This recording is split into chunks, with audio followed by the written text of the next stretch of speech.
అంటే మెయిన్గా మనకి మన సనాతన హైందవ ధర్మం దాని మీద అంటే మొదటి భాగంలో పిల్లల జోలికి ఎవరు వచ్చినా అంటే పిల్లలు దేవునితో సమానం అంటాం. అలాగే లేకపోతే ధర్మం జోలికి ఎవరు వచ్చినా, ప్రకృతి జోలికి ఎవరు వచ్చినా ఆ భగవంతుడే పోతాడని మనుషులు పూని ఒక దీనిగా వాడుకుంటాడు, ఒక ఆయుధంలాగా వాడుకుంటాడు ఆ భగవంతుడే అన్నది మనం చూపించాం అఖండలో ఒక పరికరంగా వాడుకుంటాడని. ఇందులో మన ముఖ్యంగా సనాతన హైందవ ధర్మం అంటే ఏంటి చాలామంది అంటుంటారు, మాట్లాడుతుంటారు సనాతన హైందవ ధర్మం అని.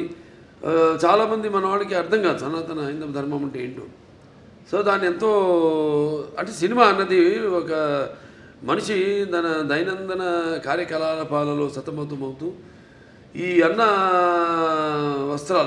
అవసరాలతో పాటు ఈ సినిమాను కూడా ఒక సాధనంగా ఎంచుకున్నాడు మనిషి. అప్పుడు మనం ఆలోచించాలి సినిమా అంటే ఏంటి, సినిమా వల్ల